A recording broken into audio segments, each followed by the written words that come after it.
Hey guys, so we just finished cleaning out the Caiman pool. You can see this is Irwin, and he's not a very happy guy. You can see right into that mouth of his.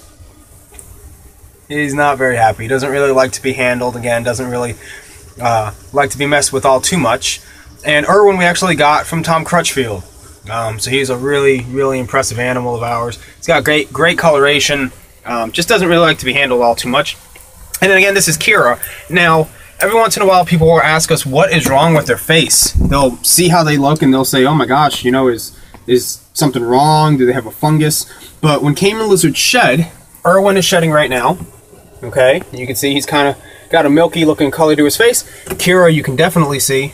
You can see the different coloration kind of around her face right there and along the lip line. When they shed, they have that kind of coloration. So she's actually going to start with her face, work her way down, all the way down to her tail. And that's just kind of how they look. But we got a lot of really cool responses. The last time we used our Caiman Lizards in a little educational video, a lot of people seemed to really like them. And some people did wonder about them eating. Now, with Caiman Lizards, you know, the problem with them is for ours, they don't like apple snails at all. Have no desire to eat any kind of apple snail. So like today when we fed them, they ate beef and some chicken. And that's really what they like. They like a lot of fish as well. And like I said before, every once in a while we'll also give them thawed-out rodents. Now, Caiman Lizards are really difficult to breed. Some people were under the assumption that they're not, that it's very common for them to breed in captivity, and that is just really not the case at all. They are very difficult to get to breed, with a lot of Caiman Lizards being imported into the United States. So a lot of people seem to be under the assumption that Caiman Lizards are animals that, you know, people breed them on a regular basis and that you can find them in, you know, captivity and you can buy them and have them as pets. And the fact of the matter is, a lot of the Caiman Lizards you guys see in pet stores and at exotic animal conventions, those are animals that have been imported into the United States. They're not actually bred and grown here. So that is an issue. There are a few people that have bred Caiman Lizards in the United States, but again, it's just not something that is overly common. I did get the question of, are they good pets? And we don't really consider any exotic reptile a pet, since it's never going to love you like a dog or a cat.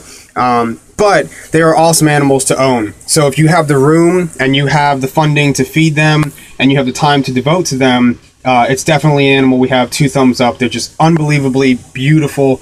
Most of them have great temperaments, like Kira. Irwin, for whatever the reason, just doesn't like to be held, and that's fine. Once you hold him, he'll calm down, but he's just got a little bit of cage aggression, and that's okay. There's nothing really wrong with that. Not an animal you really want to take a bite from, since they don't have really sharp teeth. They have really strong jaw pressure, but still, you know, an animal that we absolutely love. So if you want a Caiman Lizard, you know, you're more than welcome to email us or give us a call, and we'll help you set up an enclosure for one. And like I said, this is a 300-gallon pool. Once they start getting a little bit bigger, we will give them individual enclosures and keep them separate until breeding season. So again, if you have questions, our email is discoveryreptiles@yahoo.com, or call us at 239-440-5307. But again, these are just our northern Caiman Lizards, and we absolutely love them to death. I mean, they're just some of the coolest animals that we have here in our collection, and it seems like we got a really cool response from the last video that we posted. So it's starting to rain a little bit. We're finished, you know, filling up the enclosure for them and cleaning it out so it's nice and pretty.